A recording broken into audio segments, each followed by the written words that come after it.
এখন যদি কোনো মন্দিরে কোনো পুরোহিত কোনো দোষ করে, বড় বড় যে মন্দিরগুলো আছে সেই মন্দির কি বন্ধ হয়ে যেতে পারে? মাকে দেখলেই সবসময় মন ভরে যায়। তো সেই মাকে দর্শন করতে পারছি না, এর থেকে দুঃখের আর আমাদের কাছে কিছু ছিল না। আজকে এই মন্দিরটা তৈরি হয়েছে, এটা আমার কাছে এক্সপেক্ট ছিল যে মা জীবন্ত, মা ওখানে এত অশান্তি এত ঝামেলার মধ্যে মা আসবেন, সেই 100% মানে বিশ্বাসটা আমার মধ্যে পুরোপুরি ছিল। আর কখন মায়ের দেখা পাবো, কখন মায়ের দর্শন হবে, কিন্তু দেখেন আজকে 3 মাস পরে আবার মা এখানে এসেছেন। তার প্রেজেন্সটা ফিল করতে পারি বলে আজকে আমি সকালে ঘুরে গেছি, আমি আবার এসেছি বিকেলবেলা শুধু সন্ধ্যা আরতিটা দেখবো বলে।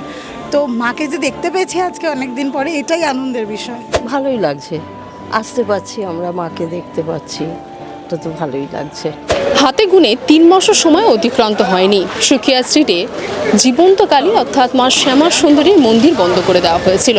সেখানে দাঁড়িয়ে মায়ের নতুন ঠিকানা হয়ে উঠল মুকুন্দপুর। আমরা জানি এর আগে সুখিয়া স্ট্রিটে অর্থাৎ উত্তর কলকাতার যেখানে একদম মন্দির কর্তৃপক্ষের বিরুদ্ধেই সেখানকার স্থানীয় বাসিন্দা থেকে শুরু করে প্রাক্তন সাংসদ এবং কাউন্সিলর কিন্তু অভিযোগ তুলেছিলেন মন্দির কর্তৃপক্ষ আর্থিক তছরূপের। সেই জায়গায় দাঁড়িয়ে আবার 3 মাস সময় অতিক্রান্ত হওয়ার পূর্বেই কিন্তু মায়ের নতুন মন্দিরের দ্বার খুলে গেছে নতুন করে দর্শনার্থীদের জন্য। এই মুহূর্তে আমরা ঠিক সেই মন্দিরের বাইরে দাঁড়িয়ে রয়েছি, কিন্তু এই নতুন দর্শনার্থীদের যারা এসেছেন তারা কি বলছেন এখানকার পুরোহিত, এবং তার পাশাপাশি যেখানে সুখিয়া স্ট্রিটে বাসিন্দাদের ভুরি ভুরি অভিযোগ ছিল মাকে নিয়ে, সেখানে দাঁড়িয়ে এখানকার বাসিন্দাদের কি বক্তব্য, চলুন তাদের কাছ থেকে জেনে নেব। প্রথম কথা হলো মায়ের ইচ্ছাতে সব কিছু হয়। তো আজও আপনারা দেখতে পাচ্ছেন যে মা জীবন্ত, তার মা প্রথমেই প্রমাণ দিল আজ সকলকে। মা নিজের ব্যবস্থা নিজেই করলো। আর আমি একটা জিনিস জানি যে মা সবার, একটা যদি কোনো মানুষ দোষ করে, যদি আমাকে দোষী মনে হয়, তাহলে আমার জন্য হাজার হাজার ভক্ত মা কি দোষ করেছে তার জন্য কি কোনো সময় মন্দির বন্ধ হতে পারে? এখন যদি কোনো মন্দিরে কোনো পুরোহিত কোনো দোষ করে, বড় বড় যে মন্দিরগুলো আছে সেই মন্দির কি বন্ধ হয়ে যেতে পারে? এটা বুঝতেই পারছেন। সেটা তো আমি কারো সমালোচনা করতে চাই না। আমি একটা চাই যে মায়ের সবাই আসুন, মা সবার। যা হয়েছে আমি চাই আপনারাও ভুলে যান, মা আপনাদের ক্ষমা করুক, সেই প্রার্থনা করি।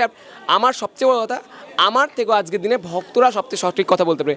আপনারা প্রত্যেকটা ভক্তের কাছে জিজ্ঞেস করুন যে মা জীবন্ত কী করে, তারাও বলতে পারবে।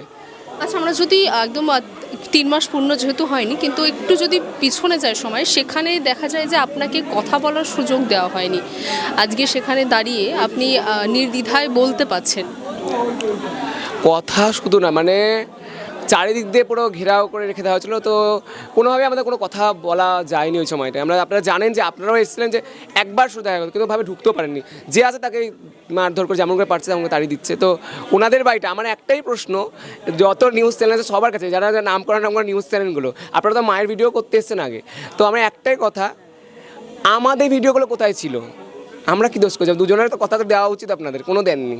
তো এটাই আমার কথা। আমার একটাই অভিযোগ যে দেখানো যখন হয় তো দুপক্ষেই দেখানো উচিত, এটাই আমার কথা। আচ্ছা, এখানে যে নতুন করে মায়ের প্রতিষ্ঠাতা হলো, সেখানে যদি পিছনের ঘটনায় দেখি, সেখানে বারংবার তৃণমূল কংগ্রেস থেকে একাধিক নেতৃত্ববৃন্দরা তার অভিযোগ করেছিলেন। তো সেই ক্ষেত্রে দাঁড়িয়ে কি আপনাদের এই মুহূর্তে কোনোরকম কোনো বার্তা এসছে তাদের তরফ থেকে? না, প্রথমত কোনো পার্টি আমাদের কিছু করেনি, কিছু পার্সোনাল মানুষ, আমাদের কোনো পার্টি, আমাদের যত রকম পার্টি আছে সবাই আমাদের মন্দির আছে। তৃণমূলের পার্টির লোক আছে, বিজেপি, এটা মা সবার ব্যক্তিগতভাবে, এটা পুরোপুরি ওনার ব্যক্তিগত, ওনারা পাড়ার যারা ওখানে স্থান, তারা পুরোপুরিভাবে মায়ের মন্দির দখল করে নিতে চেয়েছিল। এটাই হলো ব্যাপার। এখানে কোনো পার্টি মানে মানে বলতে পারেন যে এই দল ওই দল এরকম করে নয়, পার্সোনালভাবে এই জিনিসটা হয়েছে পুরোপুরি। আচ্ছা, আপনাদের পুরনো বিষয়ে সেখানে স্থানীয়রা বহু অভিযোগ করেছিল। তো এই ক্ষেত্রে আমরা এখানে জনবসতির মধ্যেই মন্দিরটা হচ্ছে, যেহেতু একটি বাড়ি দেওয়া হয়েছে, এখানে পাড়ার লোক অত্যন্ত খুশি। আপনারা এখানকার পাড়ার লোকের কাছে শুনলেই বুঝতে পারবেন। আশেপাশে যারা আছে তারা প্রত্যেকে মায়ের কাছে যেত, এসে কেঁদে বলছে, মা বলছিলাম আমার বাড়ি দিয়ে দেবো তোমাকে, তো দেখছি তুমি আমার বাড়ির পাশে চলে এসছো। এটা শুনে ভক্তরা অত্যন্ত খুশি এখানকার, আর এখানকার সকলেই খুশি মাকে দেখে। ভালো লাগছে, কারণ কি আমার বাড়ির কাছে হয়ে গেছে। প্রথম কথা, সুখিয়া স্ট্রিট যেতে আমাকে অনেকটা ট্রাভেল করতে হতো, কিন্তু তাও যেতাম, কারণ কি মায়ের টানে যেতাম। সত্যি বলছি, মা অনেক রকম কথা তো, কিন্তু আমরা যারা নিজেরা পুরো প্রসেসটার মধ্যে ছিলাম, আমরা জানি যে সত্যি মা জীবন্ত মানে তো মা সবসময় মানে থাকবে মাঝখানে, সেটা নয়। ওনার চোখ ঘোরে, ওনাকে আমি ফিল করতে পারি, আর ওনার প্রেজেন্সটা ফিল করতে পারি বলে আজকে আমি সকালে ঘুরে গেছি, আমি আবার এসেছি বিকেলবেলা শুধু সন্ধ্যা আরতিটা দেখবো বলে। তো মাকে যে দেখতে পেয়েছি আজকে অনেক দিন পরে, এটাই আনন্দের বিষয়। এইটা যে আমি তো প্রত্যেক দিনই আসবো, কারণ কি আমার বাড়ির কাছে হয়ে গেছে, আমি তো প্রত্যেক দিন আসবো। আমার কোনো মানে অসুবিধা নেই, আমি ওয়ার্ক ফ্রম হোম করি কিন্তু আমি রোজ আসবো। আমার একটা সুবিধা যে মা এখানে চলে এসছে, আমি খুব খুশি যে মা এখানে চলে এসছে। মা যে এসছে আবার আমাদের সবার মাঝখানে, আমরা এত ডেকেছি প্রত্যেক দিন, আমাদের এত কান্নাকাটি, এটাই হচ্ছে প্রমাণ যে মা আছেন, মা জীবন্ত এবং মা চলে এসছেন আমাদের মাঝখানে। তো যাদের এই অ্যাটেম্পটা ছিল যে মাকে নিয়ে একটা বিজনেস করার, তাদের অ্যাটেম্পটা মনে হয় আর ফেল্ড অ্যাটেম্পট। আমি সত্যি কথা বলবো যে আমি ভীষণভাবে এক্সপেক্ট তো করেইছিলাম, একটা মনের মধ্যে আশা ছিল, তবে খুব অপেক্ষায় ছিলাম যে কবে হবে। প্রতিনিয়ত খবর নিতাম বাবাজির কাছে, কৃষ্ণেন্দুর কাছে, এবং আমি মানে যে ঘটনা ঘটেছে সেটা নিয়ে আর কিছু বলতে চাই না, বাট আমরা সবাই জানি যে আমরা ভীষণ দুঃখ পেয়েছিলাম। এত সুন্দর মন্দির, আর মাকে নিয়ে নতুন করে কিছু বলার নেই, মাকে দেখলেই সবসময় মন ভরে যায়। তো সেই মাকে দর্শন করতে পারছি না, এর থেকে দুঃখের আর আমাদের কাছে কিছু ছিল না। আজকে এত মাস পরে মায়ের নতুন মন্দিরে এসে মাকে দর্শন করতে পারছি, কৃষ্ণেন্দু, বলরাম, বাবাজি সকলের সাথে দেখা হচ্ছে, এত মানুষের উপস্থিতি, ভীষণ ভীষণ আনন্দ লাগছে, ভীষণ ভালো লাগছে। মায়ের উপর যে অভিযোগ উঠেছিল যে সোনা, টাকা পয়সা, তছরূপের, আপনার মানে নিজস্ব পরোক্ষভাবে এই ধরনের কোনো অভিযোগ? কখনোই না, মানে আমি 2-2.5 বছর ধরে মন্দিরে যাতায়াত করি, এবং একদম প্রথম থেকেই একদম মানে আমি জবের থেকে গেছি, আমার যেন মনে হয়েছে আমার নিজেরই বাড়ি ওখানে। এত সুন্দর ওখানে সবসময় আমাকে ওয়েলকাম করেছে সবাই মিলে, এবং শুধুমাত্র আমি না, আমি দেখেছি আমার চারপাশে যারা আসেন, অনেক দূর দূর থেকে মানুষ আসেন, প্রত্যেককে তাই। এবং আমি আমার সামর্থ্য মতো যেটুকু মাকে দিতে পেরেছি, আমিও দান করেছি মাকে, কিছু আমার ইচ্ছে হয়েছিল তাই। কখনোই আমার কাছ থেকে কেউ কখনো জোর করেনি, কিছু চায়নি।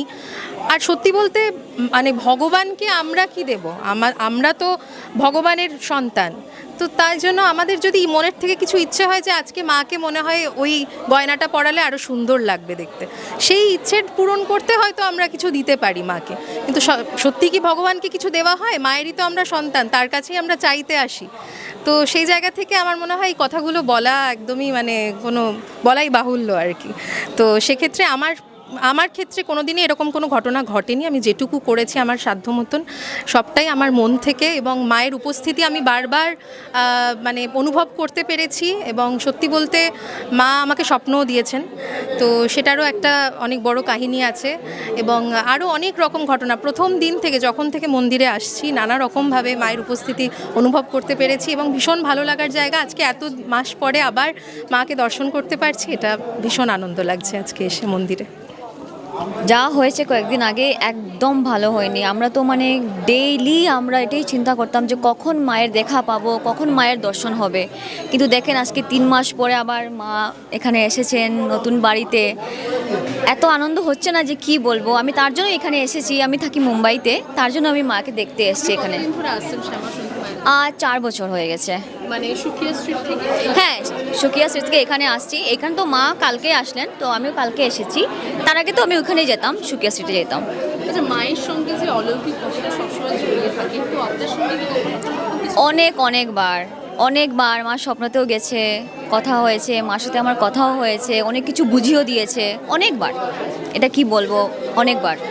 আপনার কি মানে এই যে আসা শুরু হলো এরপর থেকে এখানে একদম আসবো। আমি প্রতি স্যাটারডেতে এখানে আসি, এখন আবার শুরু হয়ে যাবে আমার আসাটা প্রতি স্যাটারডেতে। সেক্ষেত্রে দাঁড়িয়ে প্রথমত আমি অনেক দিন ধরে মায়ের কাছে যাই, সুকিয়া স্ট্রিটে আমি মায়ের কাছে যাই, আমি ওখানকার ভলেন্টিয়ার, আর অনেক দিন ধরে মায়ের কাছে যাচ্ছি। আর আমি আজকে এই মন্দিরটা তৈরি হয়েছে, এটা আমার কাছে এক্সপেক্ট ছিল যে মা জীবন্ত, মা ওখানে এত অশান্তি, এত ঝামেলার মধ্যে মা আসবেন, সেই 100% মানে বিশ্বাসটা আমার মধ্যে পুরোপুরি ছিল। আমি কেন, প্রতিটা ভক্তের মধ্যেই ছিল।